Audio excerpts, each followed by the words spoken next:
Can you hear? Yeah. Okay. You want me to bring 5 minutes or 1 minute or I think no need. no need? You just show the sign. After 15 minutes, I will leave. Yeah. So it's plus minus 2 minutes, right? Yeah. Okay. So shall we? Yes. Thank you. Yeah. Okay. 1, 2, 3.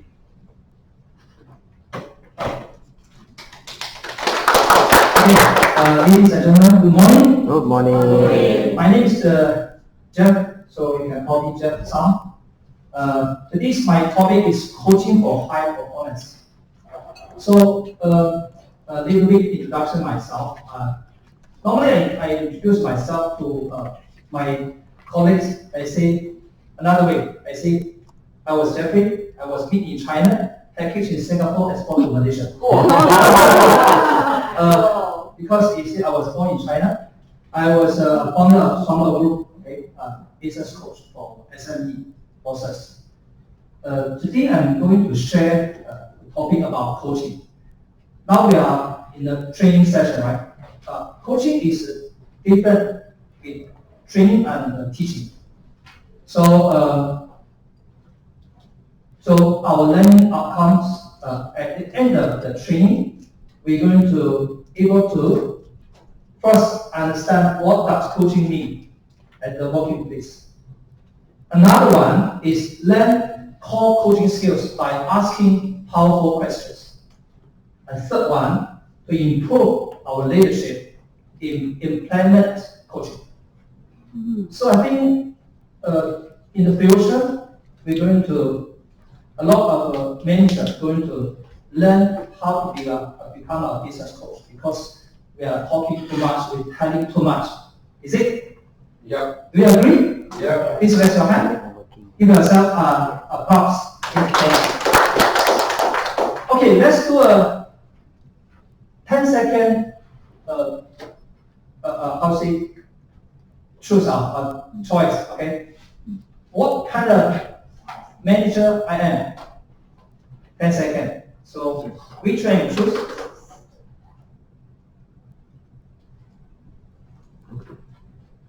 A doer or a developer? Developer. So A developer. a developer. Okay, very good. In the box. Okay. Actually, why we asking about this question? Because coach more focus become a developer, helping those team members to helping others. Okay, so focus on people rather than task because we see people's most important. Okay, why we want to train those manager become a coach? Because the traditional management concept management is a big problem, and during this 21st century. You see, managing for us is giving orders. People don't like to be give orders, right? You have to finish this task by today. You see, not happy. Like me, my boss asking me to do to complete it, I always complain him. You know why I feel not happy? Another one is managing is controlling. People don't like to be controlling. Even my son, my son also don't like me to control him. Okay? Managing is another way of solving problems yourself. Okay, so you solve your problems. Okay, so this is the I think this is the disadvantage for traditional management.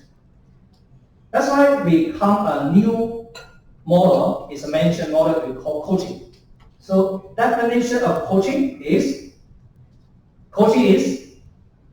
helping people to develop and perform to their highest potential.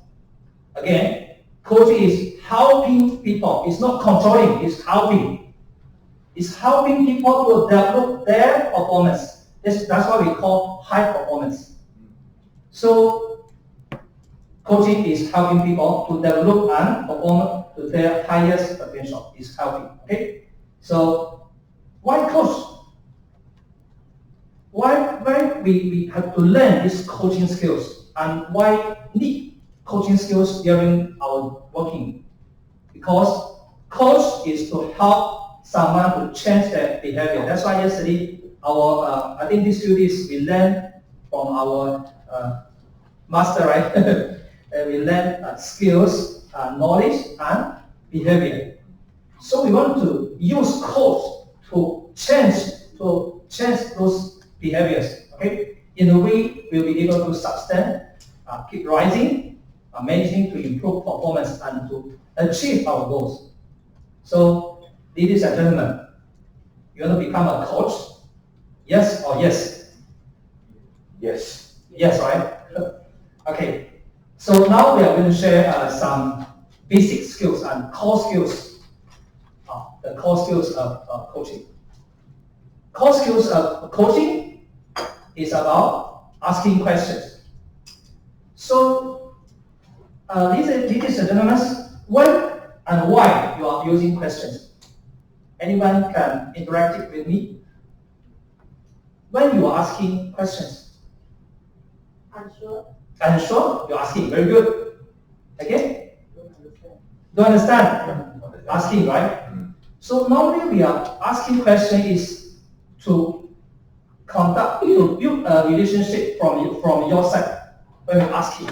Alright? When we are asking questions is very powerful for coaching. You see? There's a two way to communicate. One way is telling. When we're telling some information, so who own the problems? When we're telling some information, who own the problems? The teller or the receiver? The receiver. So if you are asking someone who own the problems, no, actually it's telling people after, I was a manager, I tell my staff, hey, can you please, or you please finish this job. The problem is, which one? Yeah, the manager, because I'm the, yeah, correct. Asking, have you finished your job? So the problems come to staff. Okay, this is the different, okay, different. So why we ask questions? Because we're going to using questions to develop the learner's awareness. That's why I think our trainer also asking a lot of questions, right? Because the awareness is not there. So when we're asking, we start to thinking. So another one is to sharpen the learner's focus. That's why I say why we have to learn coaching. Okay, another one, asking questions is to stimulate the learner's responsibility. So normally I'm asking my staff, okay, what's your duty as a program director? What's your job for today? Okay, so this is the responsibility. Another one is to find their own answers.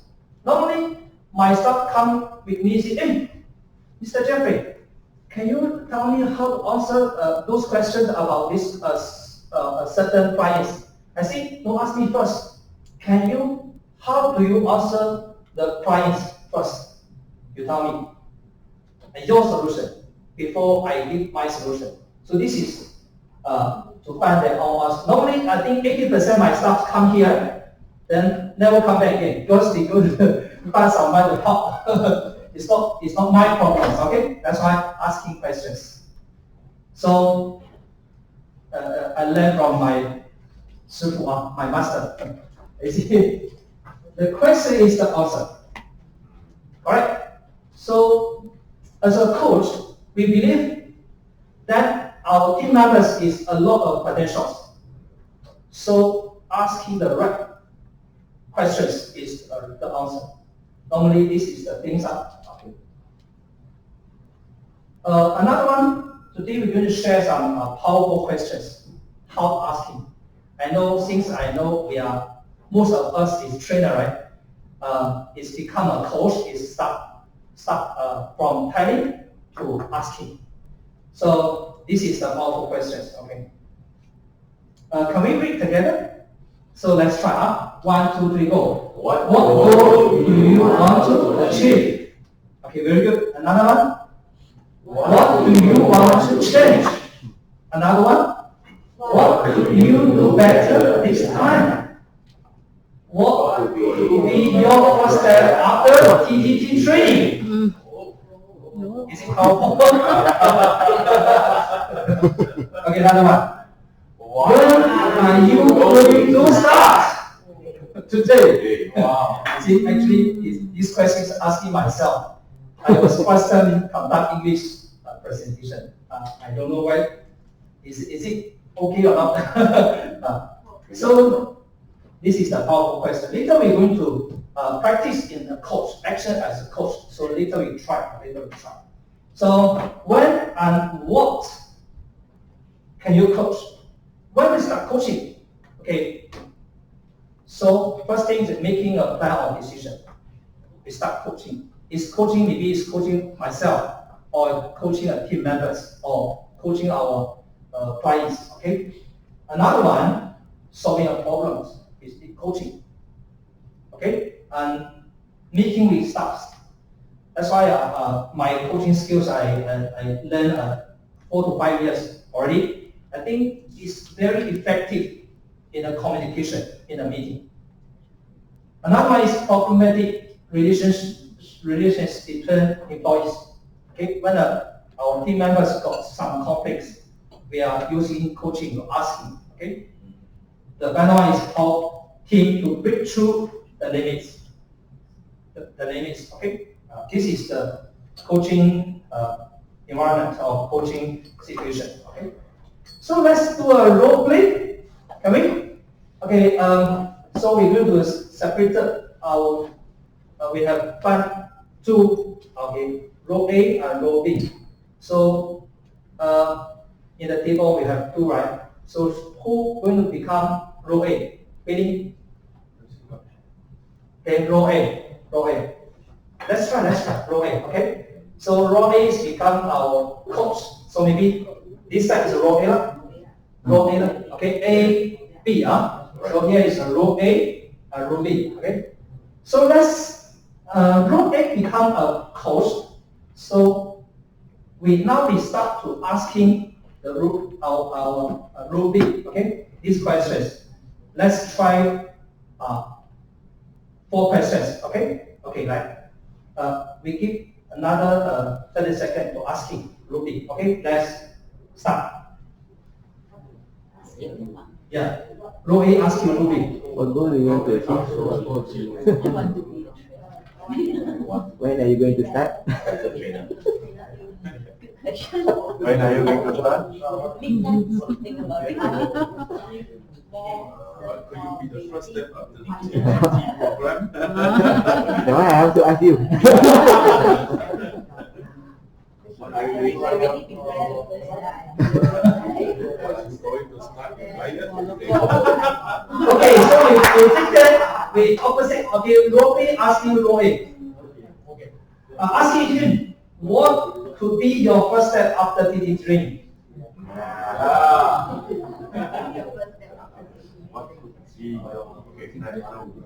Okay, I think, okay, thanks a lot, okay. Give all of us I think question need to practice. Practice makes perfect, right? Okay. So I think this is all the session I'm going to share. Any questions and answers? Any questions? Sorry. Normally, what is the challenges you found in doing coaching? My attitude or my mindset. Your Normally, own attitude. yes. Is it? I believe in coaching skills to helping people or not.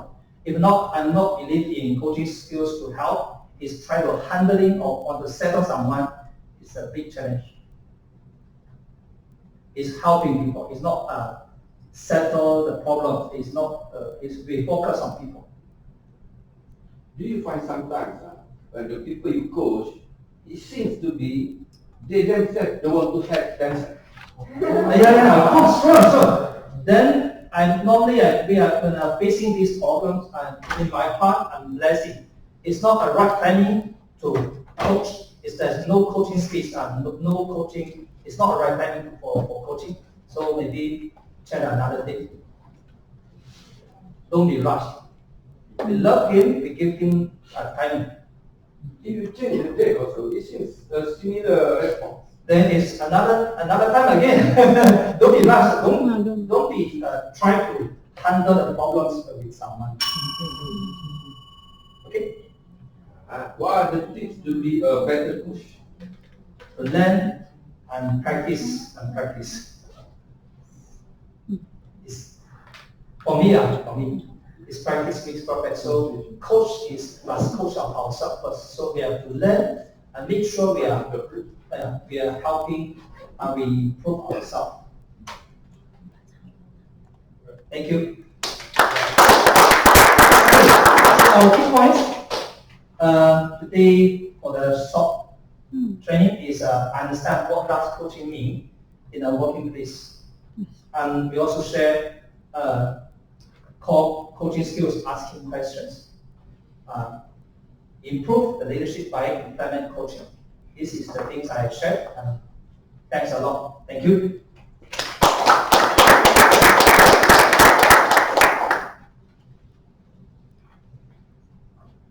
Okay, thank you, Jeff. So if let's say anyone facing these kind of coaching problems, you can contact Jeff. So, okay. So now the next carer will be Miss Linda. Okay. Give Miss Linda someone to help.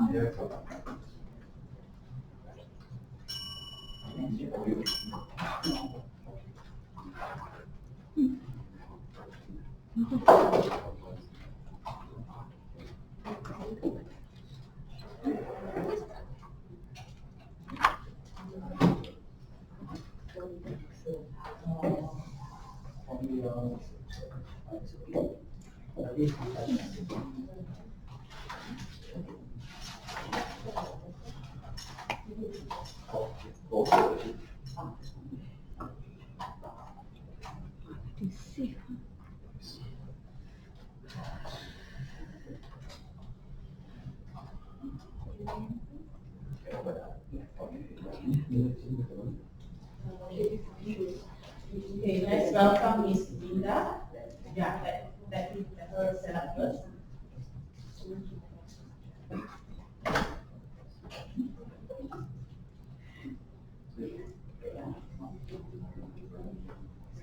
So we'll check you. Linda, Yes. so you want me to do it? Maybe you can just hold it up for 5 minutes. Could you just ring the bell once for 5 minutes? Fine. Yes. Thank you. Then 1 minute also. Maybe you can just ring the bell when it's over. Alright. Okay, thank you so much.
Yeah.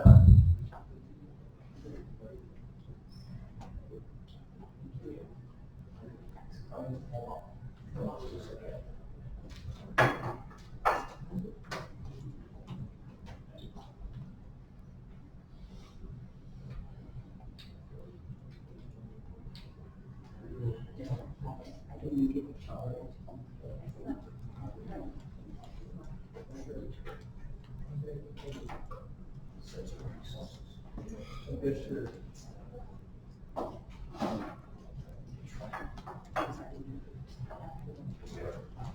Very good with that.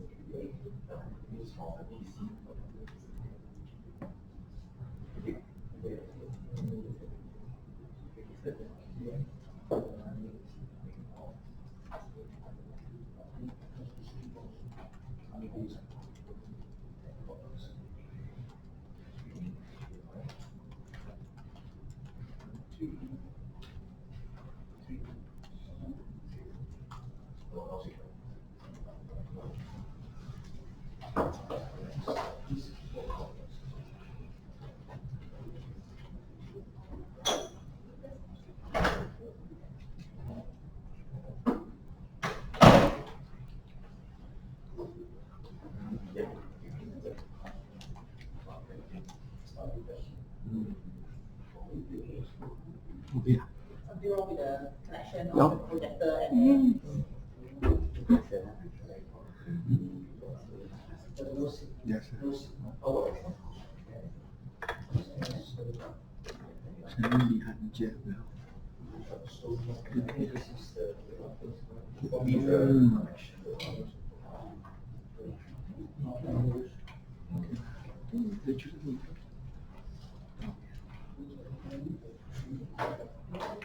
Yes.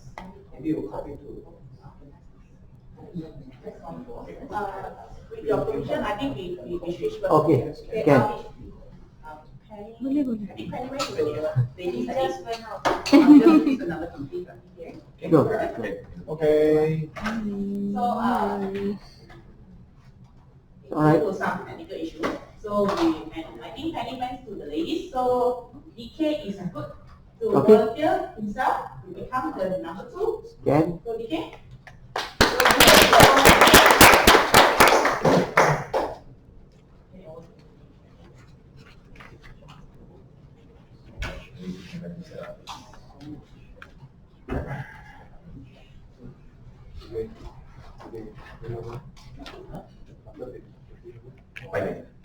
Yeah.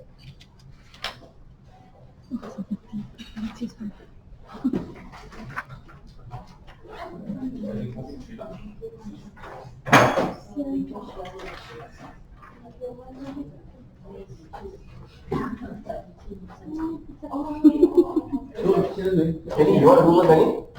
Huh? You want to go first? Sure. I'm okay with that. You want me to go first? So, lady first. Lady first. Thank you.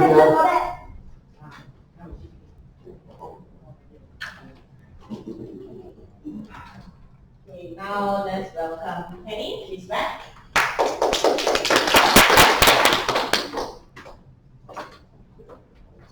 Over to you, Penny.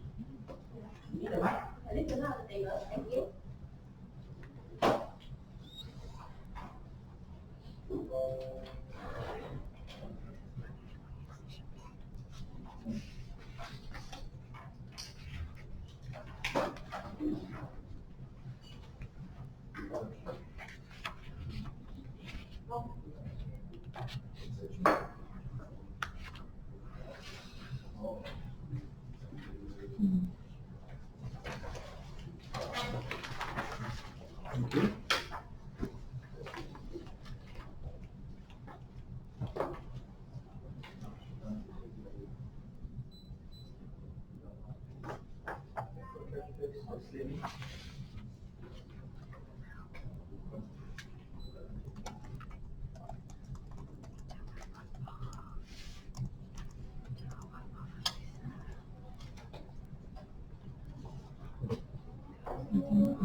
Wait for a couple of minutes because our projector is restarting.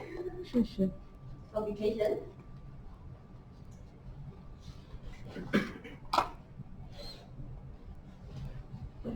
So sorry, it's normal. Yeah, it's okay. Have you on the projector? Yeah, that's all. No more is coming. Another 22 seconds. No. Hi, no. Yeah.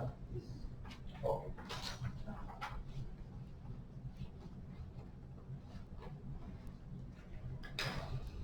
I don't know about projector, but I know TV. You tak boleh cabut HDMI. Oh, It will burst the LED light. in the Yes, TV. yes, yes. Oh. It's the same for this. I Oh, it is don't think so. It's a different case. Okay. Because the HDMI from TV is connect directly from the motherboards. Oh. So when you cabut, the motherboard gone, TV gone. Yeah. Ini tak ada motherboard. Ini saja ada board, tak ada mother. I think the keyboard should probably try the keyboard.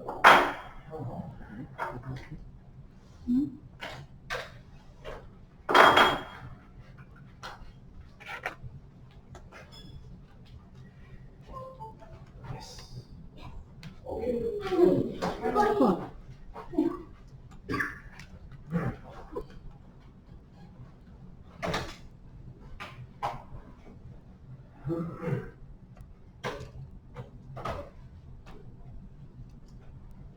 Okay, ringing my bell when the time reaches 10 minutes. The time waits 10 minutes, okay. Okay? So,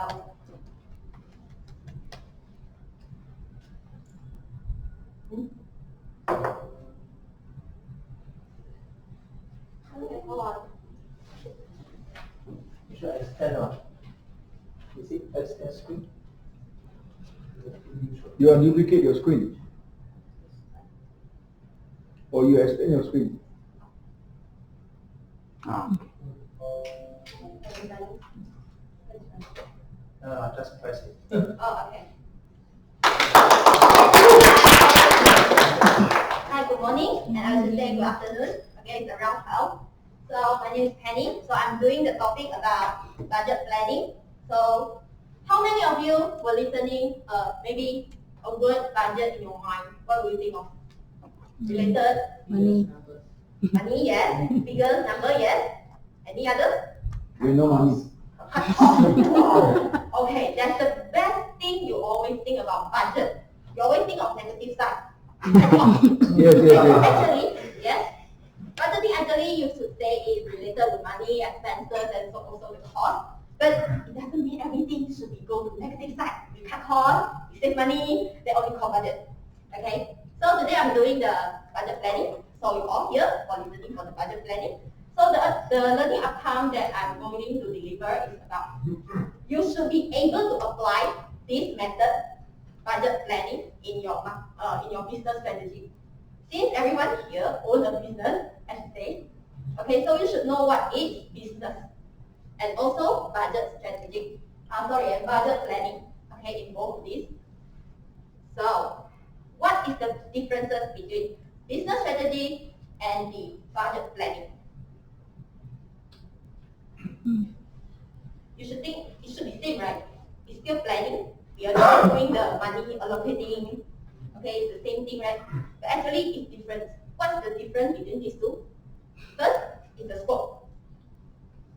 So you can see in business strategy, actually they are focusing on the commercial opportunity in the market, how you allocate your money. Okay, but in budget planning, it's one of the business strategy. You should remind of that. So it's like a financial forecast that you can do in your business strategy. So there's a big differences in scope. Another thing is the time frame.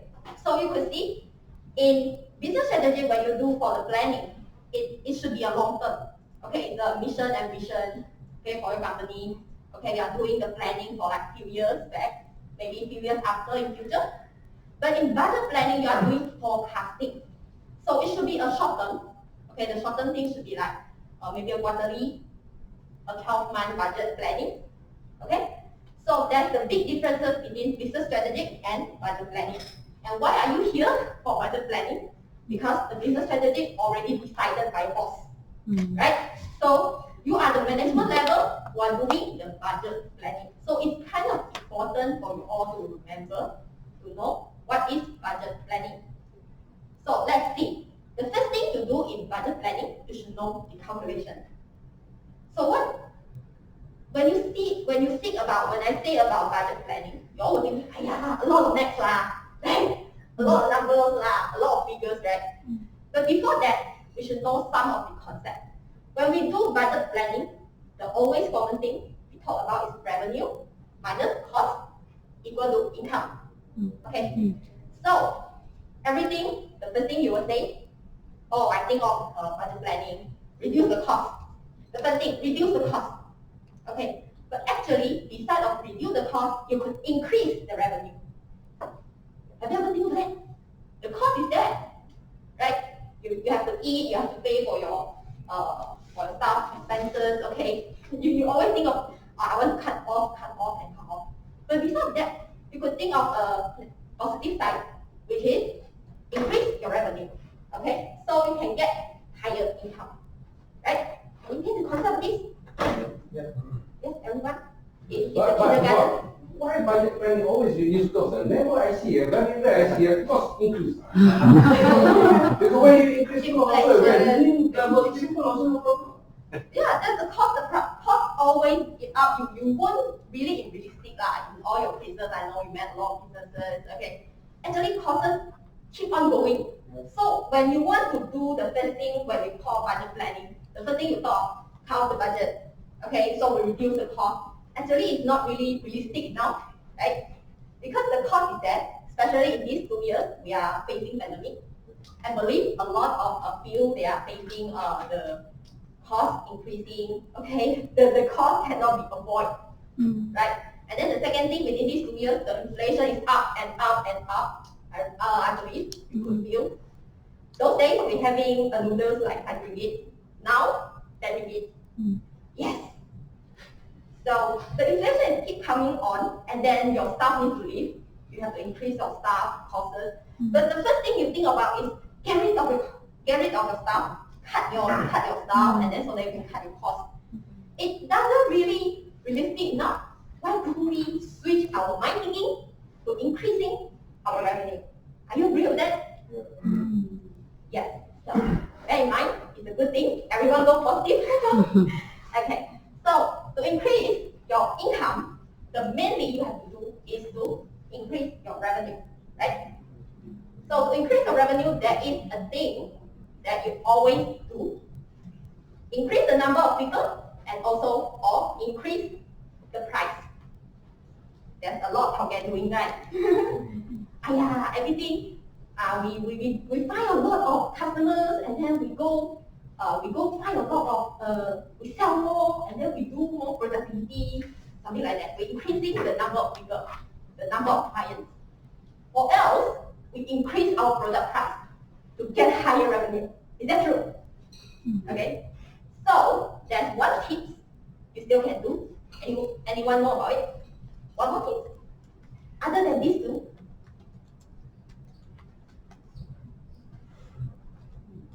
I see a lot of Efficiency. efficiency, not really, but it's a good try. 1, 2, 3, 3. Okay, let's see. Let's see. Actually, it's increasing the number of purchasing. Why? Because actually, you have the number of people. You have your customer list. Okay, you have your existing customer. Other than in this pandemic period, okay, everyone was thinking like, oh, I want to find a lot of customers, and then I want to increase my sales. Okay, I want to increase my revenue, so I keep go on and go on. So in your budgeting planning, a lot of people they were like in the negative side, so they cut off the cost. Okay, they were very pushing on the sales, right? But actually, none of the people really think about the number of people you are having right now. The customer which is following you from the beginning until now. Is that true? Right? So it's a good tip for you all to remember. When you're increasing the number of purchasing, it really could help you. Okay, so for an example, let's have a storytelling. What you can see from this picture? Okay. Yes, it's a birthday cake. When you eat your birthday cake. Birthday. People birthday. Birthday was people's birthday. So how many birthdays you have in a year? 20. In a year, you got 20. One only. One. Yes, only one. So if you a cake seller, okay, if you're a birthday cake seller, what should you do? According to the previous the concept I'm giving you. Okay. So the same thing, a lot of people were thinking about, okay, I'm increasing, I'm trying to find out a lot of people who is a birthday, so I go and promoting a lot to those people who are birthday, right? Or increasing the cake price. Is that true? That's the only thing that you all can think. But other than that, the tips I've given you, the number of purchase, actually, other than birthday, actually you eat birthday cake on Mother's Day, right? On Father's Day, right? So it's another concept for you all to think that actually it's not the only person or only people that you can sell, but you still can use the same people, right? The same people, other than celebrating the birthday, they still have Father's Day, they still have Mother's Day, okay? Okay, and even though you can create some event like a gift for the friends, okay? So it's an opportunity to increase the number of purchase, right? So is that good thing for you to do budgeting planning from negative side to positive side? Yes. Okay. So all of it, you have learned how to increase your revenue. You have already changed your mind from negative to positive. So, is there any questions? You know, you could ask for your perspective of your business nature. Yes. The number of purchase still very close to business strategy for this. Like, what makes it unique to budgeting? Okay. When you do business strategy, actually you will talk about more on a planning. Okay, in this 3 to 5 years, how many amount I want to achieve. Okay, you are not really talking about the small strategy like how am I going to do for the campaign. Okay, you won't do any really much more analysis on your customer base. That's what I can say. Okay, in your business strategy. But in budgeting planning, I would say it's a short period term, right? So in a short period term, how are you going to boost your budgeting, your budget forecast? Okay, maybe in next year, maybe in this year, or something on this quarterly. So it's really important to do budget planning. So be positive. Okay, so any other questions? 3, 2, 1. That's me, the kindergarten level, right? Everyone knows. Okay, everyone knew. Everyone learned. So let's do some case study. Okay, let's don't think about business. Let's don't think about you as a boss, as a manager or something. Think about yourself. You surely will have your income. You surely will have your saving, right? So how do you implement this in your income and saving?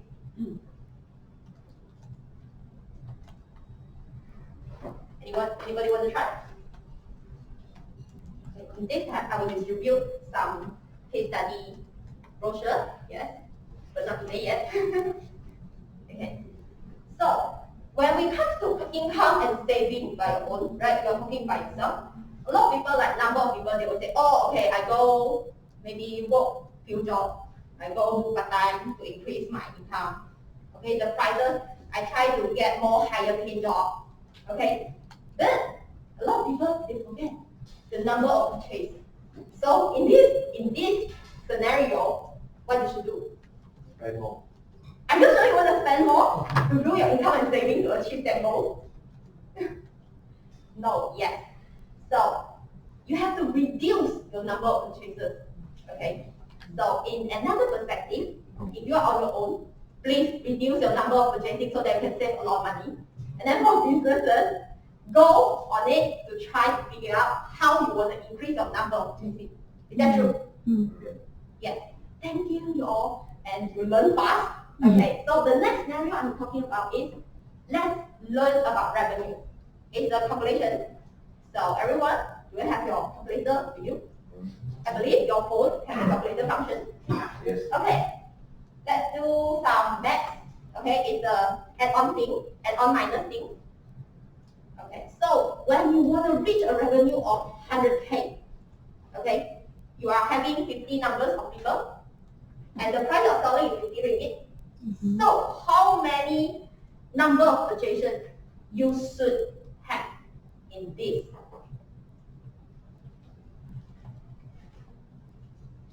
Anyone doing math? Anyone? I can't see anyone holding their calculators. 40. Yes, it's 40. So in one case, you got 50 of people, right? And then you got the money with the 50 ringgit selling price. So you have to make sure that all of the people will reach around 40 times. So you have to find your excuses, like create any excuses for them, especially for ladies. It's a limited edition, right? Okay, it's some kind of like it's a gift. Okay, as long as you purchase something and then you get the gift, right?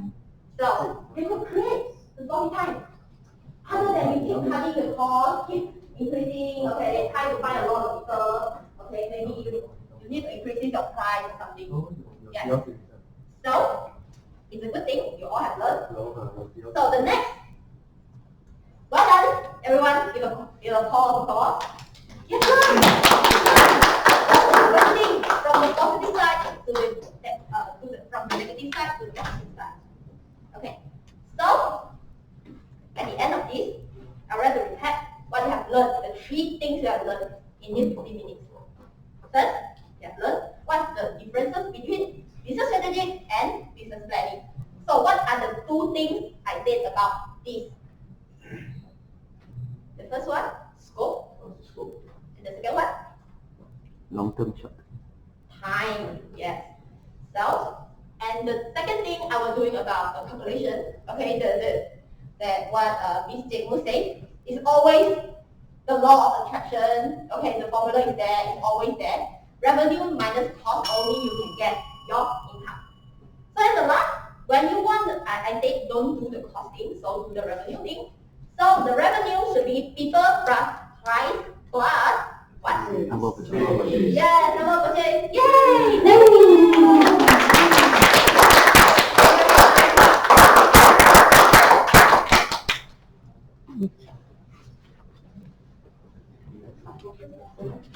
Okay, thank you, Penny. So if I say any enterprise or company is looking for money planning strategies or anything, look for Penny. Yeah. So now let's welcome Ms. Rindel.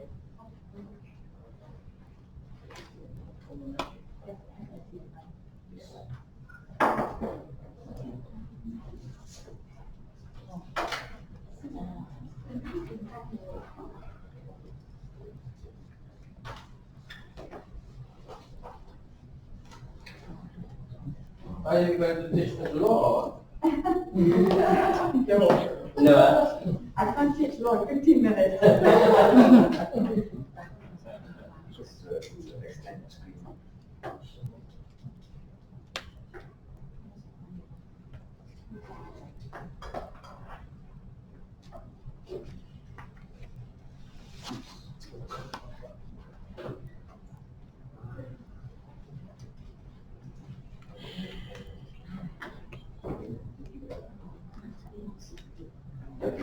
You get the screen was extended.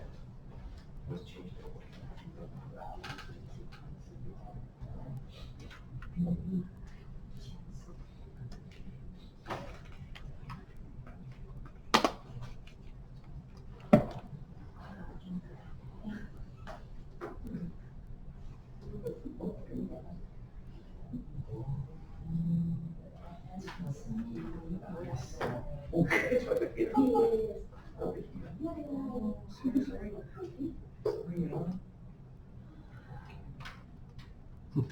Okay.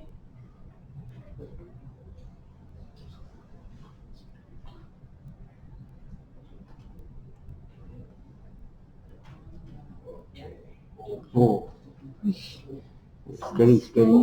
And Ms. Linda, a big applause.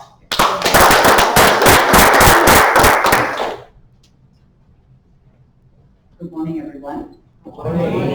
Mr. Fauzan and your team, a very good morning. My dear training colleagues, very good morning to you. Okay, my topic for today, all right, is knowing your rights, especially when you're stopped and you're asked permission to search you, and then if you are unfortunate, you will be arrested as well. Hmm. Now, the thing is this. The reason why I picked this topic is that the police doesn't have to find anything on you to arrest you. Okay? He may stop you, maybe because you happen to be with a bunch of your friends and you guys are really loud. So he decides to stop you. And then he asks you a very basic question, all right? And then, you become a little bit defensive. You become, and then he asks you for your IC and you're like, why do I have to give you my IC? All right? The point is this, you can be arrested at that point. And that is where I think a lot of people are pretty unaware of the fact that, because we think, right, we all have rights, and you are absolutely right about that. You have a right. And the law must protect each one of us. Yeah? I will help you through looking at just 1-2 basic things to show you how, in so many instances here, people who would have never imagined being stopped, being questioned, being arrested, have even literally ended up dead. Okay? All right. Now, just a very quick overview. Just a quick overview, right? What we're talking about here. Now, if you look at the system, let's say, if you look at the system governs you. Yeah? The government is, trying very hard to create a system that's fair for you, to try to create a system that governs you well. You're happy, you feel safe, going to work, sending your children to school. The idea is you need security. We all need security, right? And if you ask me as a mom, if you ask me what is the one thing I'll put as my priority, yes, I think we all want security. Whether you're a father, a mother, or a family, I think security would come as your number one reason, So when you look at the system always intends to control crime, right? So the focus is always on crime control, all right? And you can appreciate that, because I don't want to walk into a supermarket, next thing I know there's a gun on my head and somebody is trying to rob me. So I can appreciate that, the crime control. So that idea is always going head-on with individual rights. So, who is this individual?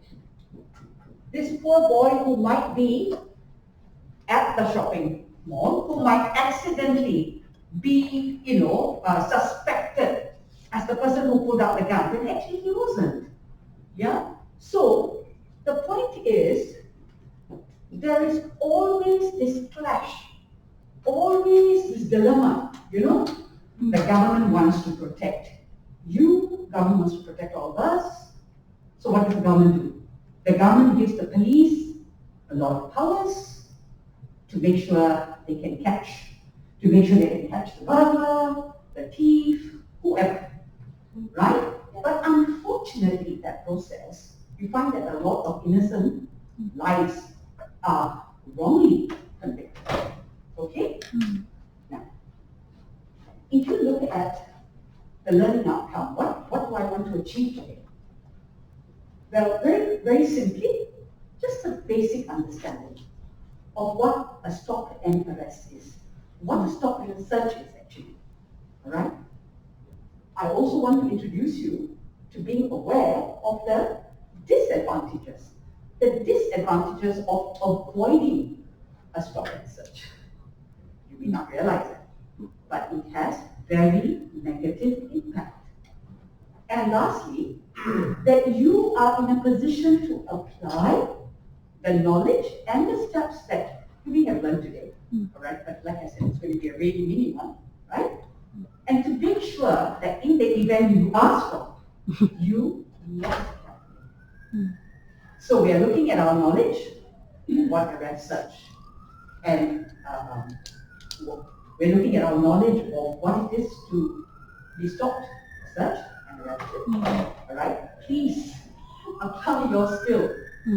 All right, and make sure your behavior that you react correctly. All right.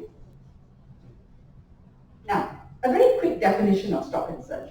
Actually, stop and search is a very simple process. All it means is when you're in a public place, it doesn't matter where you are, whether you're walking down the road or you're driving down the road, a police officer has a right to come up to you, to stop you and say, can I check what's in your bag? All right? And then you're wondering, where did he get this idea from? It could be because you're carrying a really large bag. It could be so many things. It could be the area in which you're standing. Yes. Maybe that area is full of burglary, robberies, whatever, you know. And importantly, but this is very important, huh? He cannot stop and search you if there are no reasonable grounds. Okay? So, can you see what's going on in this picture? If this boy has been asked to step out of the car, can the police officer just look at him and say, we want to search you? The answer is yes. It's a simple yes. The police officer has every right to stop you and to search you. Okay? Now, and if you look at types of stop and search, a police doesn't need a warrant for this, you know? No, he doesn't. Because he's stopping you in a public place. Oh. Yeah. He's not coming to your house. Okay? So this stop and search that I'm discussing with you, it's to stop and search you in a public place. You could be in a supermarket, you could be playing tennis, ping pong, you could be doing anything. He has a right to stop and search you in a public place. The minute he wants to come into your house, then the story is different. All right? And I'm not going to get into that today. Okay? So I'm just concerned about stop and search in a public place and the point of arrest in a public place. Okay? That's all we're dealing with. But yes, the law is kind in one way. It says there must be reasonable grounds. Now, what exactly is the definition of arrest? Again, actually it's very simple. Arrest simply means, if you look at what I've noted, touching or confining the person. So I can hold you, you understand you're under arrest. I don't need to handcuff you on. The minute I hold you is enough. Oh. Okay? Sometimes the police officer comes in and asks you to wind down your windscreen. He says, license show him. He says, IC? Sorry? Correct. So he takes your IC, alright? He looks at your IC. Then you see him walk away a little bit. He goes and chats with his friend. They check your IC. He comes back to you, asks you to come out of the car. Okay? There's a chair next door. He tells you, do not sit down. Do you know that's actually an arrest? Oh. The very fact that he has imparted to you that you are not free to go. That is an arrest. But see, we all when we grow up to watch all these things. Yes. He's watched all these TV shows. It's necessary for police to announce that why or tell you are being arrested, please be seated or what. And that's exactly the point I'm coming to. Thank you for probing that question. You see, when we watch all of these TV dramas and all of that, we know that the police officer should tell you you're under arrest. He must tell you why you're under arrest. You see, although it's obvious, let's say I snatched his handbag up. It's obvious, right, what I did. But the police officer must still tell me, Linda, you're under arrest because you snatched whose handbag? Are you with me? Alright. However, the very definition of arrest takes place at the first point, which is, I don't even have to tell you that. It is sufficient through my action and my words when I say, do not see to. Well, what am I telling you? You're not free to go. But if I give you back your IC and I say, Jalan, then you Lari lah. You see the difference? And you must know the difference. Okay? Alright. Now, So means that police always right? sorry? Means that police always right. Not necessarily, but that's a tricky question. yes. Okay, just give me one very quick minute. Wow, this is fast, okay. Now, I'm just going to give you a very quick overview of what I think your perception might be of police, okay? I'm going to show you two words. You tell me how you would associate yourself to the police, okay? Which word would you associate them to? Yes. No, don't do that. It's everywhere. Okay. Would you say unfair? All right.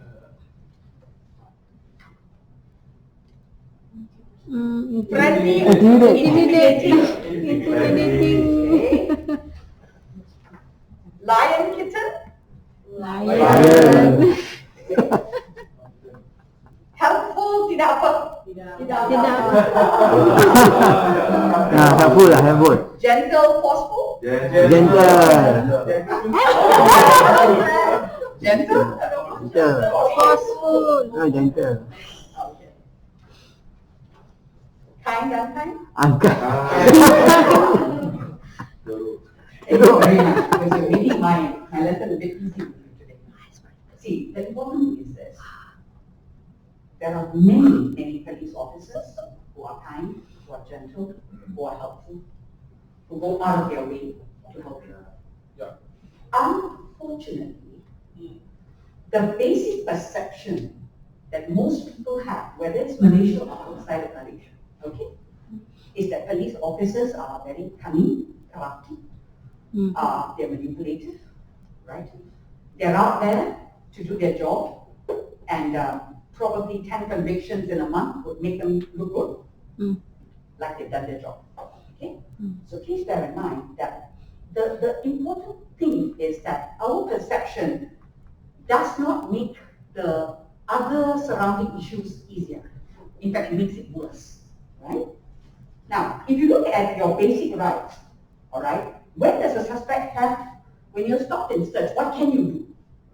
When you're asked to stop, you stop. You do not argue over that. You know why? Because it's his right. Don't forget that. Now, in the event he's in a police uniform, it's obvious, right? The question is, if he's not in a police uniform, what do you do? How do you know he's a police officer? So you ask him very kindly, gently, do you have a pass? How do I know you're a police officer? Okay, and he will normally show you a card. Also, it's our right to ask. Yes, that's exactly what I want to tell you. But ask gently. Ask kindly. That's the magic word. Why? Okay? So don't go around and say, oh, it's my right to know. You please show me your card. Yeah. Okay, yes. You know, please guys, you know, don't take what I'm saying very lightly. Okay. Okay? Okay. We have had close to 1,000 students who are lawyers already, who deal with police officers every day.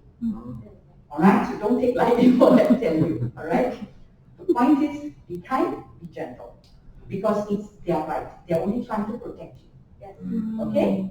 Now, of course, if it's red, then it means that person has been barred. Oh. That police officer has been barred. So maybe he just shot Cindy for that night, he wants to come out and, you know, feel what it feels like to be at home again. Alright? Blue, be careful, is inspector and above, yellow and white. Okay? Now, if you look at what basic rights you have when you are under arrest, when you're asked for your IC, please do not resist. Okay? Thank you. You're given your name, you can give your name and your address. You're not under any obligation to give your phone number. Oh. You're not, huh? Okay?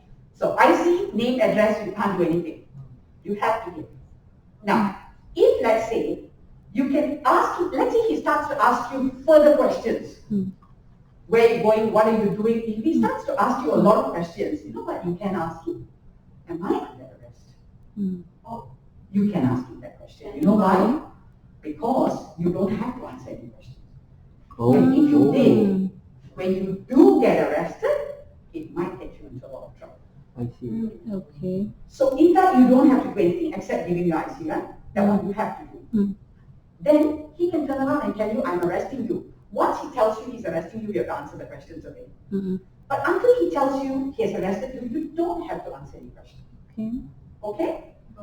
And like I said, I'm just giving you a reminder. Please do not be rude or try to imitate. Now, I'm just going to give you two very simple cases. One case has affected me until today, to be very honest with you. You see, in 1999, a very young doctor, Tai Ying, okay, he was shot non-stop. all right, because he was dating a nurse in Malacca. See, he was a young doctor, all right, and you know doctors do night shift, right? He came back to the car, he was actually dating the nurse, so obviously they closed the doors. It must have been very dark where they parked.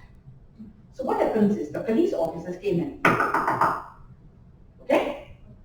Now, so to a large extent, they got scared. They didn't know who it was, whether it was muggers, whether it was robbers, they don't know. So that is what this young doctor did. He sped off. Oh. When he sped off, the police chased him and they kept shooting without finding out who's inside. Oh. Are you with me? So he was shot dead on the spot. Of course, the nurse was able to relate what happened. Now, I'm just giving you 2 of the thousands of cases I can relate to you. Man. Okay, time doesn't allow us that. The other case that really, really broke my heart 10 times over is Amirul Rashid. That's the boy in yellow. That shot was taken the night he was killed. Okay? You know why? It was a simple, he took his car out, his mother's car out. He didn't tell the mother and sister were sleeping. No. He went to the mama stalls to go and watch football. Oh. That's all. It's as simple as that, which many of us have done.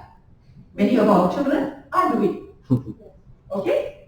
So he takes the car out, he goes to his mama stall, he watches the football game and he comes out. Alright? Now what happened was as he reverses the car, he grazes another car. 14-year-old boy, he panics. He moves the car, he hits another bike. So the bikers get a bit excited, it's like, wow, what's this fella doing, So as he speeds off, he's panicking because he took the mother's car, he's scared of the mom. As he's speeding off, can you imagine? The cops saw him. The cops gave chase, he didn't stop. You know why? Because Rashid just wants to go home. Alright? His friend, Azam told him, I think these are cops. But he just absolutely panicked. Guess what he tells his friend? I'm more scared of my mom. Okay? He literally says that. The boy was shot dead even before he came out. Okay? And this case in 2010 honestly gripped us all. Because this happened very close to where I live, where my parents live. So I know this area. But you know what was unfortunate? The area has always got burglaries, etc. I see. Alright? So he was there at the wrong time, reacted in a different way. Okay? So it's absolutely crucial. Absolutely crucial.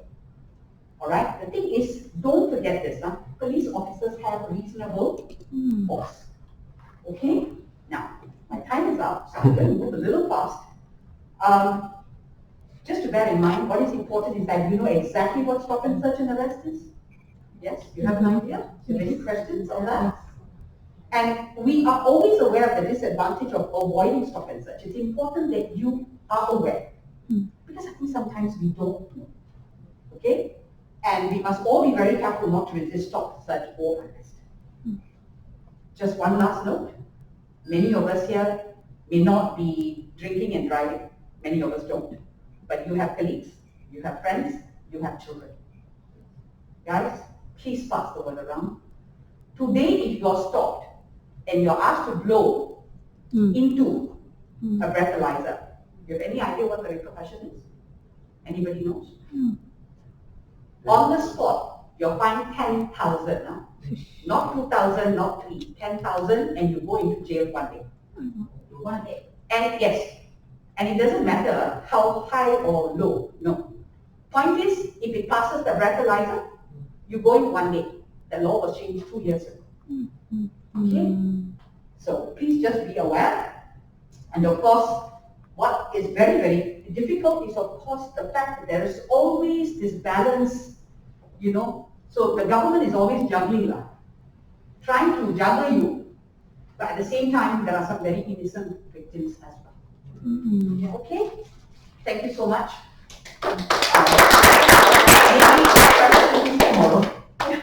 Because I've way past my time right now. Thank you so much. Thank you.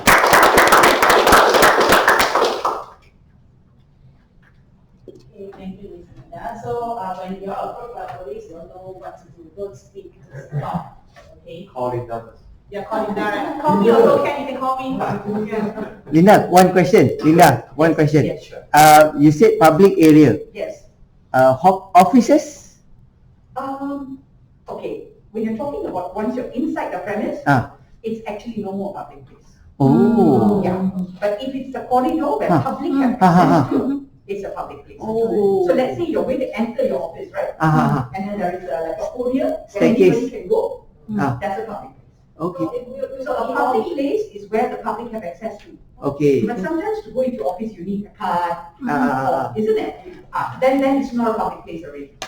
Inside So if we were in hotel, Yeah. or in lobby, Yeah. Public. it's still considered public place. public. Public. Yes, public. So when we enter our classroom, it doesn't. Yes, but the whole idea of this entire stop and search was meant for literally stop and search in a public place. Oh, But if the police get a tip off that you are dealing with drugs, let's say, and let's say it's somebody who looks like you, that's not somebody who looks like you, they get a tip off, they come to the hotel lobby, they see you, they can just come right up to you and just say, can you please search what's in your bag? You don't have to do that. Okay? okay. The important factor is the reasonable suspicion. I see. Okay. Interesting. And that's basically international, right?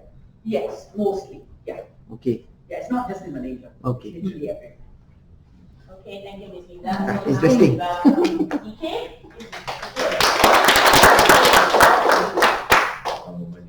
Yeah.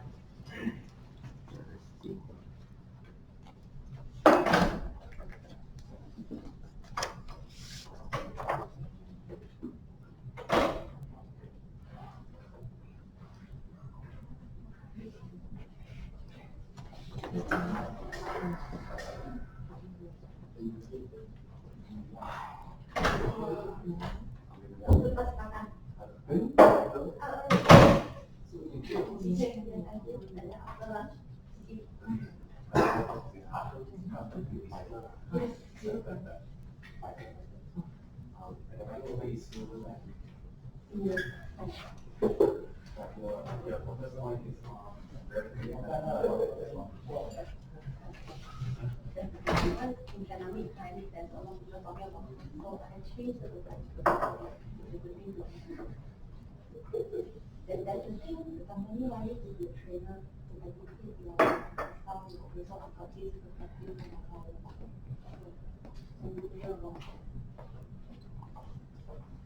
Okay, Prime Minister? Yeah.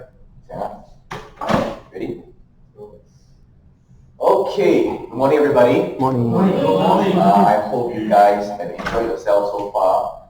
Maybe I should use the mic to be more clear. Okay, thank you so much Linda for the information. Now you know what to do. Thanks to what is that police show? Beverly Hills Cop and all these shows. I have right. Yeah, but it's part of the truth. Anyway, this morning I got something interesting for all of you. Alright? But I want to ask you all a question first today. Have you found yourself in a situation / conversation, right? Masa sembang, 讲话的时候, you were like, what is going on? What is that person talking about? What is that person actually trying to say? And mind you, this is in a conversation. Orang tengah sembang, apa mama ni cakap ni? And what is he or she talking about? So today, I want to ask you some questions first and see whether you know these words. Okay? Let's go, right? On the first word. How many of you know this word? Don't answer yet. How many of you know this word? Anybody here knows this word? Okay, one. Everybody knows, right? The rest of you? You know what the word is, right? Now, can you imagine a conversation? Someone comes up to you and says, hey, Cik Fauzan, mantul lah! Now, there is a bahasa word that is very similar to this, dangerous juga, right? But mantul actually means mantap betul. When you are conversing with somebody. Now, this is of course, a vocabulary that has traveled across from Indonesia to Malaysia right now. Mind you, just a fun fact, if you ever go to Indonesia, you have a fun time learning all these short form words, okay? Another one. Anyone tell me this word? Sheesh. Huge. Anyone know the meaning? No. No, right? No. This is something that the millennials and Gen A use a lot today. It actually means in a matter of disbelief or excitement. Right? So if Garapi will say something, I go, shoo! So later when you go on the journey, okay, you go on the journey, just observe some of these young people. Now I've encountered this, I did the presentation, this young person came up to me, DK, there was shoo! I was like, oh, shoo! No problem. Okay, one more. Sure. Okay. Jeff, you know this word, right? Sure. Now, the powerful thing about sure is that it's an expression of satisfaction in the highest order. In Malaysia, we will use shock over good. We will use shock over fantastic. Kalau kita itu shock lah. The presentation was shock. We feel it. Ladies and gentlemen, all these words that you've learned today, you have increased your conversational currency. And this is the example of conversational currency. Now, mind you, conversational currency took place beginning of your life when you start living. The things that you see, the things you listen to. All of us were impressed by what Nina shared this time, right? That is your currency value being increased. Now, what is currency? We all know currency, senang saja, right? A country with a strong currency, economy good, business doing very well and stuff. Your life is the same. And this thing about conversational currency, I want to tell you, right, it's very, very, very, very powerful. Okay? So my hope today, okay, my hope today is that through this, alright, okay, through this, you will not face this issue in your life. Now, can you tell me what this little girl is going through right here? Alone. She feels alone, Left out. right? She feels left out. All of us here, we have felt what it's like being left out before. Let me share with you my story. I'm eager, I'm excited, I'm in KL for the first time, I want to make money. So I work as a barista pool. Sedap, right? Barista. Work to barista. But I remember this guy, man, he could just talk to the boss. Sembang memang best. Right? 可以讲话 talk all the time. And it felt as if like this guy, pandai kelempong, bahasa say, right? This guy just talked all this nonsense to win the boss heart. And you know what? He became the assistant manager. But what am I doing all the time? Can someone tell me what am I doing all the time? Anyone know? Take a guess? Left out. I was working, yes. What was my mindset? Anyone? Do the hard work. Yes, I'm doing the hard work. But what's my mindset? Upset. Upset. I'm complaining. I'm murmuring. But this guy has found his way up the ladder. So, in order to not be like this girl anymore, of course, today the focus is not on gossiping, that will be because of the but conversational currency is very important for yourself. Now, my hope today is that through conversational currency, okay, that it will greatly impact you in what area? In your relationships and your work performance. I hope that by today you realize that, oh my gosh, all this while I thought that this fella pandai cakap, but no, it's because conversational currency. It is the thing. So what is conversational currency? Okay? Conversational currency is a social and textual knowledge, alright? Likely to be shared by many members of the culture, and now we are focusing on the screen, trying to read all of this. Basically, what it means is that gathering information, your ears are your most important assets. Your ears is your most important asset in conversational currency. So, social, right? Through social, when you talk to people. Today, we have an added knowledge.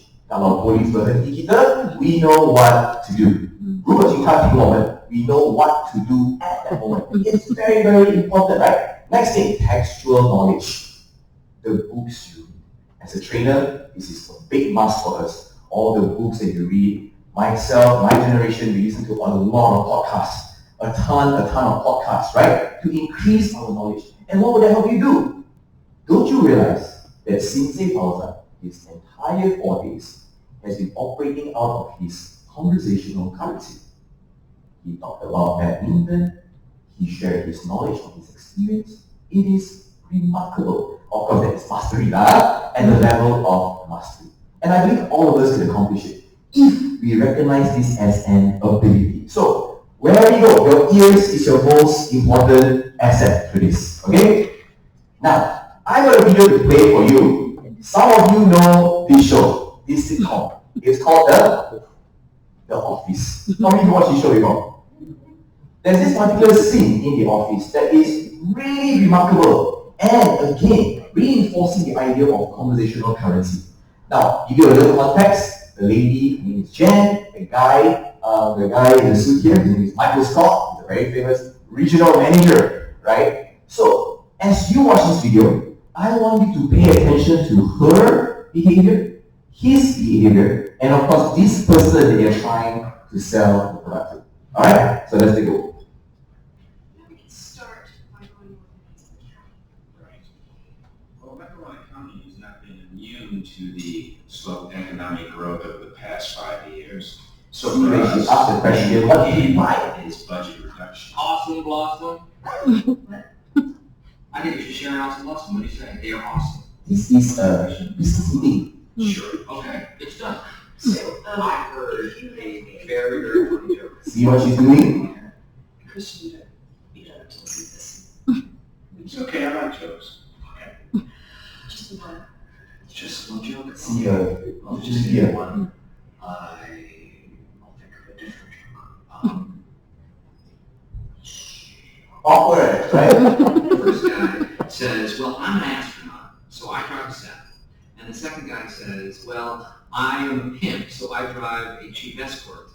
And the third guy says, I got you both beat. I'm a proctologist, so I drive a brown probe. Notice both of them enjoying, she is not enjoying herself. Right? Watch that.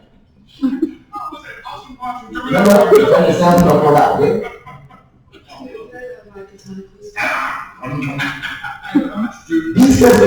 Business meeting, okay? We would probably be upset with ourselves if we went this Okay, so boss, come back here, focus. Dunder Mifflin can provide a level of personal service to the county that the warehouse chains just can't match.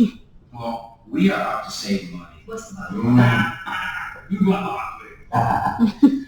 That's why I wanted a signal between us, so I wouldn't have to just shout nonsense words. That's her fault.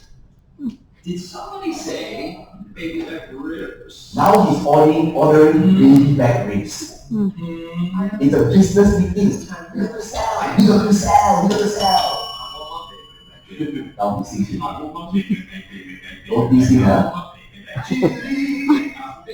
Look at her. Down the street. Pay attention. Right.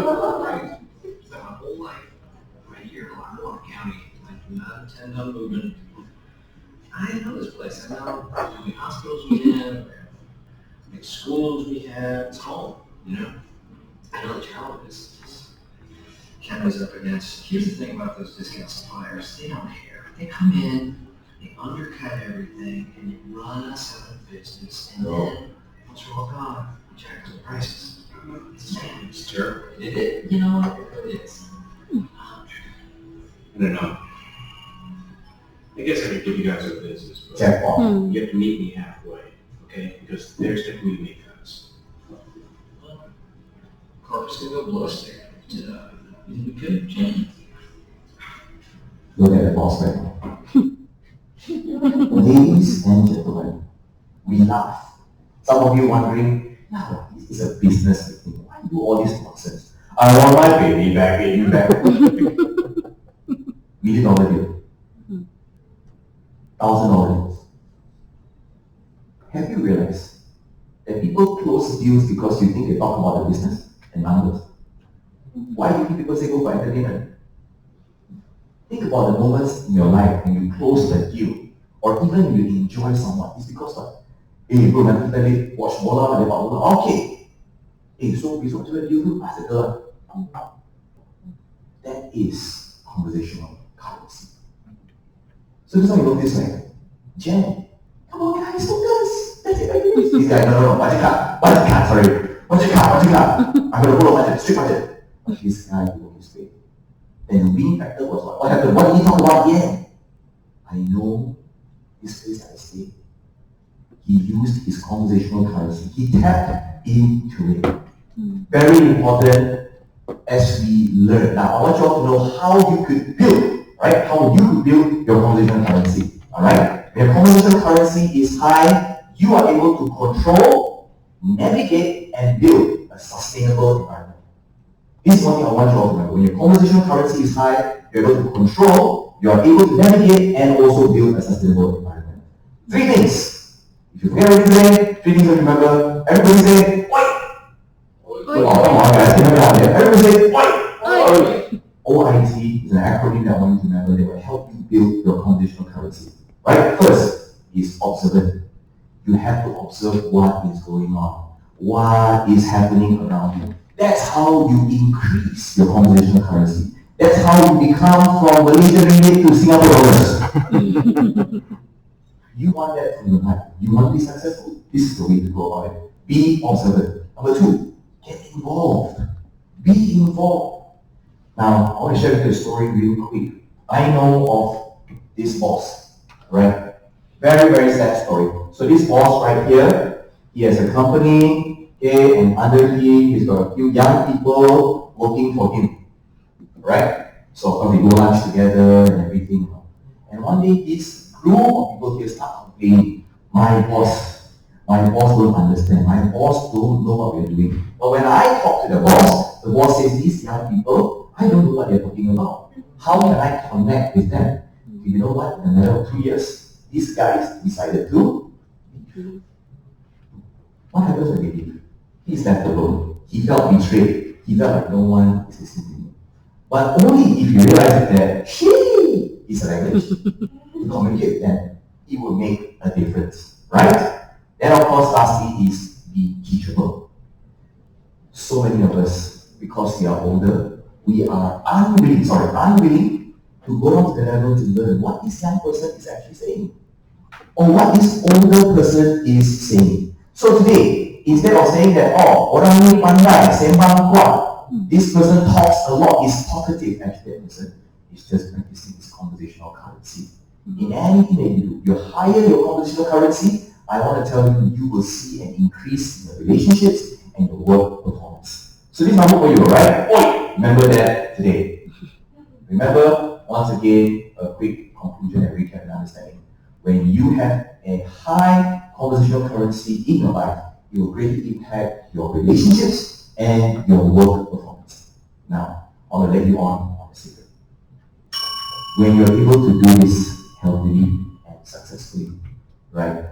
My hope, my desire is that all of you will witness this in your life, because improved relationships in your life will definitely lead you to an improved performance. Improved performance in your area of life and everything you do, and that will lead you to an improved environment. The place that you live. So remember guys, I hope that today, as you learn about conversational currency, you can apply it. This is not for people who sembang kuat. This is not for people who are MCs or radio DJs. No. A lawyer, you need this. If you are in language, you need this. You are in business and sales, I want my baby back. Remember that today. That's all I have for you. Thank you very much. Sorry, I have to do Q&A. Tak cukup masa. Any Q&A? Sure. Again, if you want to learn all these languages, You got a list like they are in foreign country, they are concluding like why Malaysia using lah. Yeah. Right? Okay, thanks for asking that. That's a great question. My approach is this. You learn it through relationships. Right? My mentor talked about this before. You spend time with the youth, you are touching the future. You want to maintain relevant, you spend time with the younger person. That's why I love youth work. Right? I love youth work. Yes, I love hanging out with Erin's daughter. Talk to them, find out what's going on, what's happening in YouTube. Because I might have a marketing strategy today that works. Maybe my marketing strategy today is a 5-minute video. Jeng, jeng, jeng, jeng, jeng, jeng, jeng, jeng, over everything. It might work for my era. But for Erin's group of Gen A, I call them Generation Alpha, my goodness, 30-second video is all you. But here's the skill, the hard work we have to do. Oh my God, really lah, 15 minutes, 17 minutes, 15 minutes, how to do this thing, right? Actually, young people, we are fighting against attention. We can no longer say, millennials don't pay attention, millennials stop complaining. Like I said just now, be teachable. If we are teachable, you'll stop complaining, you'll stop murmuring, you'll not be like that little girl. You will learn to evolve and be better. Any more questions? Thank you very much.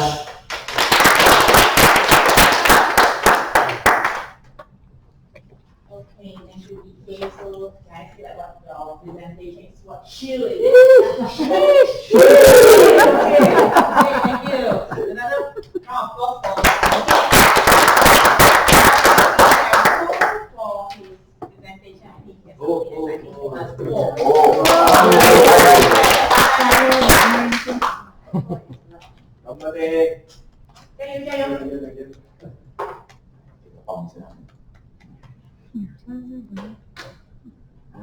Cara bermain pisau. PM.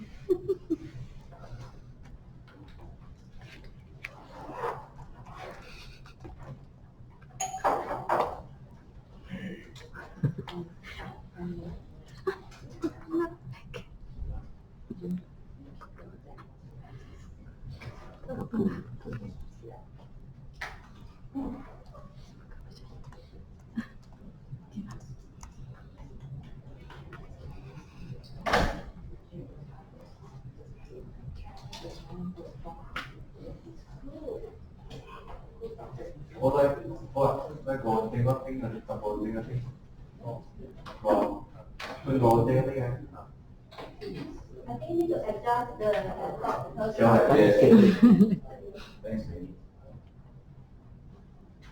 Plastik. Ăn là gì? Ăn Xanh xanh à? Ăn sợ? Yeah.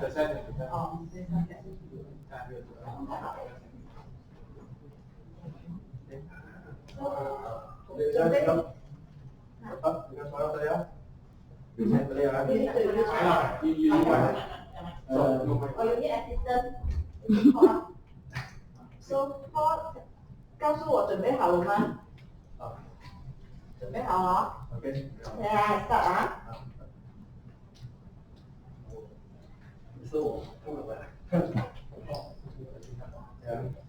Okay, selamat hari. Okay, terima kasih. Okay, kerana luangkan masa untuk berada di sini hari ini.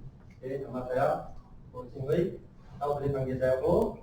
Okay, saya pemain pingpong negeri dan mendapatkan kejuaraan pingpong kebangsaan pada tahun 2007. Okay. Tajuk training hari ini saya ialah cara bermain pingpong. Okay. Bahagi kepada 3 bahagian. First, tenis racket. Okay. Tangan sini ada tenis racket. Okay. So, I will show you one. Ini dia ada. Okay.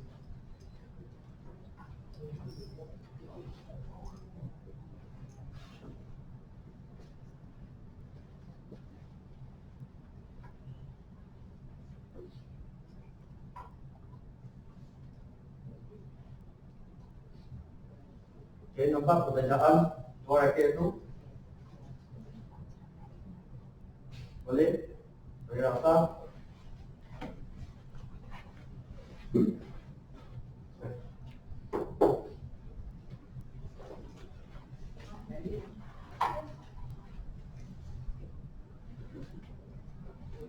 Okay, boleh?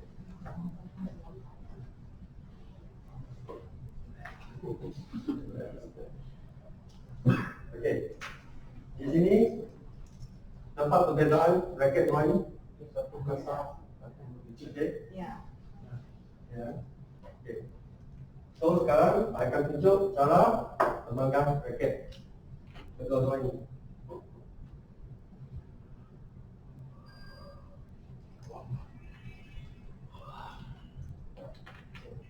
Satu, ini shadow. Ini. Okay. Shadow, why panggil shadow? Sebab cara pegang raket ini yang serupa kita share hand. That's why kita panggil shadow. Oh. Kita share hand dengan kawan. Okay. Okay, simple. Yang kedua, kita panggil ini penhold. Why kita panggil penhold? Cara pegang raket ini serupa kita pegang pen. Okay. Supaya kita pegang pen. Supaya kita panggil penhold. Okay. So faham semua? Tahu? Raket ada dua jenis saja. Ada lain lah. Okay. Satu shadow dengan satu penhold. Oh. Okay. Lagi satu perbezaan cara macam mana kita bedakan penhold dengan shadow. Kita tengok model sini. Ini pendek kita panggil penhold. Yang ini panjang kita panggil shadow. Okay.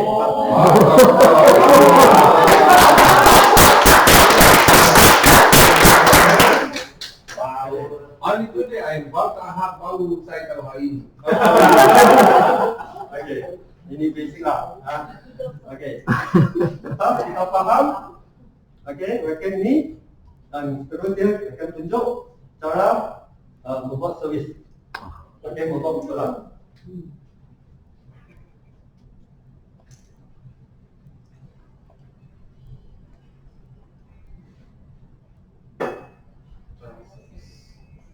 First service ada dua jenis. Satu forehand service dan satu backhand service.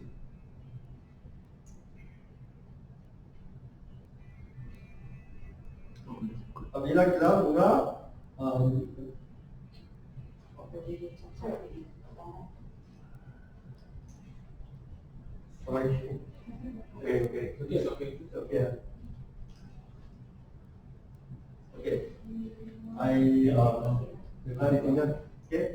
masa kita membuat servis, tak kisah forehand kah, backhand kah, kita mesti first tangan di atas meja. Tak boleh di bawah meja. Di bawah meja memang salah. Cara betul memang di atas meja. So first kena lambung. Melambungkan bola itu, minimum tinggi 16 cm ke atas. Tapi jangan tinggi sangatlah. So kalau standard boleh 16 cm to 20 cm. Backhand lambung sama juga.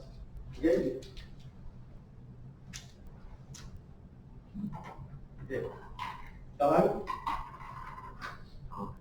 mereka tunjukkan dua bola ini.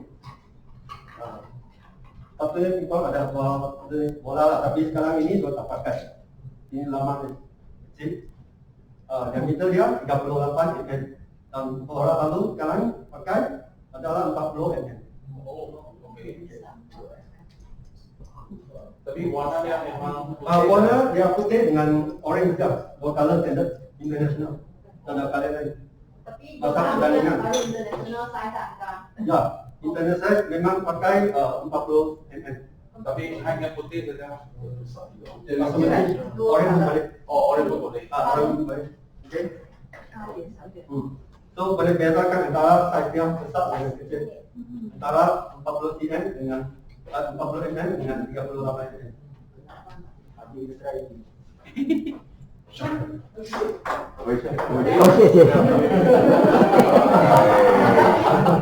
Juara Kelantan ni kan. So kenapa dia nak besarkan bola tu? Good question.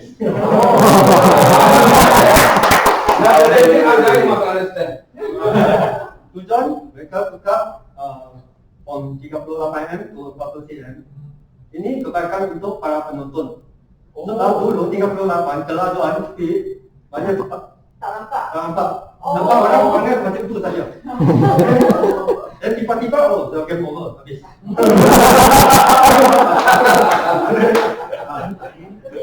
ada scoring camera di meja kan? Ya, dan mereka tukar bola besar yang ini 40 mm.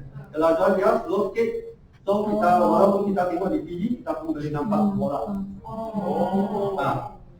Ini tujuan mereka tukar bola. Okey, dan ini saya ini sudah tukar kita sudah pakai berapa tahun dah? Ini 30 mm, 100 tahun. 1900 to 20. So selepas 1 tahun baru dia rapatkan bola.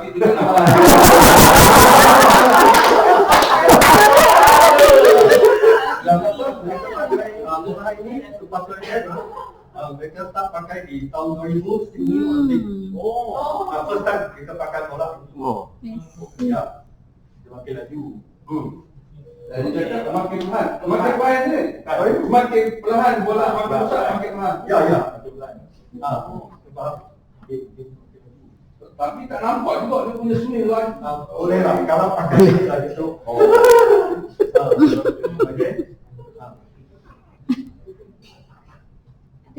So sekarang siapa mau cuba? Orang berhenti. Mau cuba perlahan.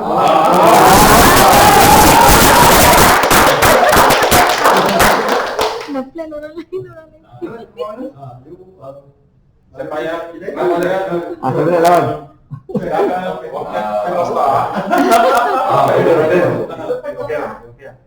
你告诉我怎样做，5分钟还是10分钟？你是dah dapat lah.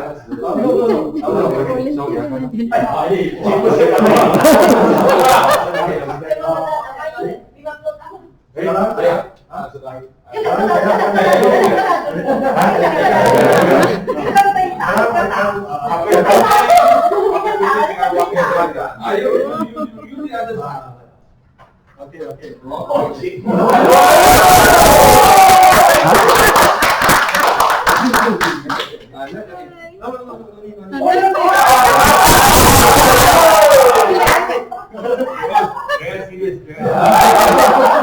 Kita tunjuk sekarang saya akan ajak macam mana mengawal bola pingpong.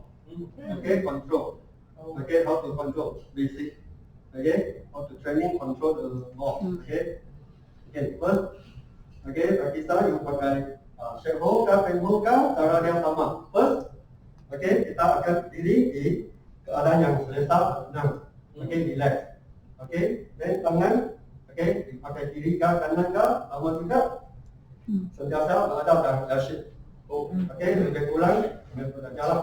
Okay, so kita mulakan bola dengan lebih daripada kepala kita. Okey, kalau tinggi dari kepala kita akan buat kontrol bola ini. Okey, so kita sekarang dengan kontrol bola. So akan tunjukkan nanti yang akan keluar. Okey, first, okey, sekarang saya berdiri di keadaan yang selesa. So tangan saya kat sini. Okey. Ambil saya kontrol. Okey, boleh jalan. Ini. Okey, ini.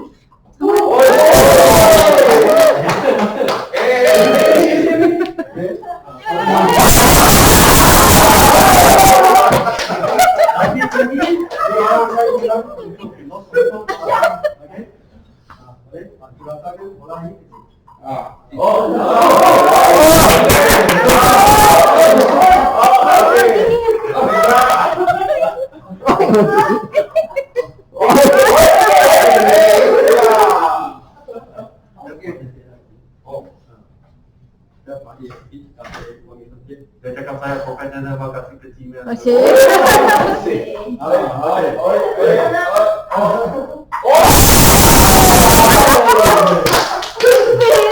Lebih.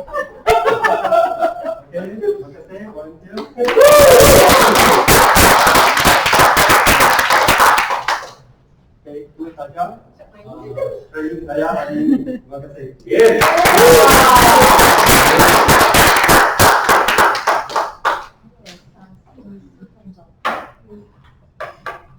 Okay, terima kasih Bu. So now I think everyone is enjoying, right? Yeah. So next time Cikgu can challenge. Okay, dengan KL. Dan sedap. Okay, good. We arrange, we arrange again. Okay, good. So then, okay, Cik Paulan. Yes. So sekarang now is Lunch. 12:37. So should we go for lunch? Or Yes, we go for lunch and then we come back at 2 and then continue with the remaining. After that, I'll give the feedbacks. Okay. So now we can proceed to the cafe for lunch and come back at 2. Thank you very much. Yes.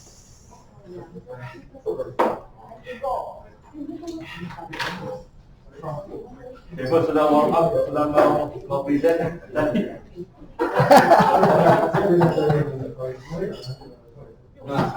Saya pernah main pingpong. How many years? Oh, itu lah. Tapi kalau saya sini itu banyak termasuk ada masuk. Tapi tak masuk. Ada masuk lah. Jarang-jarang masuk.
Dia tadi dia cakap try dengan dinding boleh 100 kali.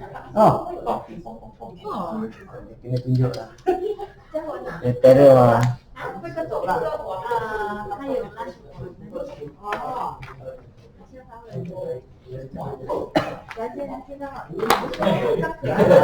Apa yang kan aku main ni? Tak masuk sudah dia.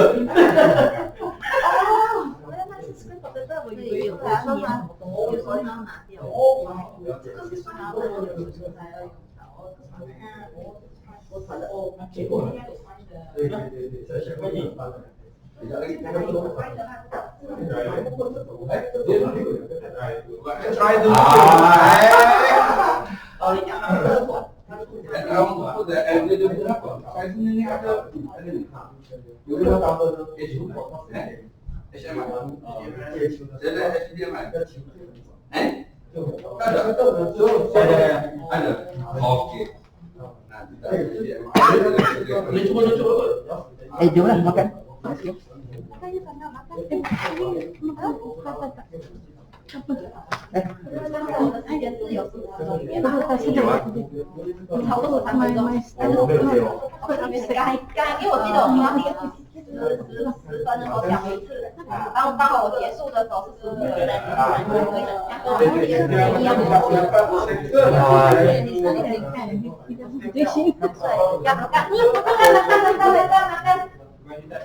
sambung.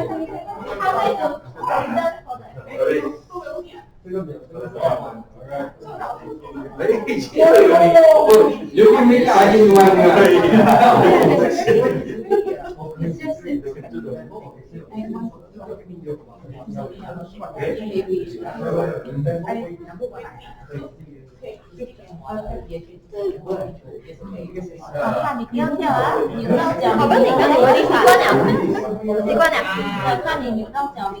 不会，我穿平底鞋，扭过超高跟鞋没有扭过，我很好笑。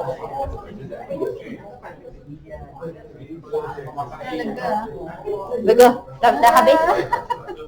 Tapi takut loh, nanti tak lulus macam mana?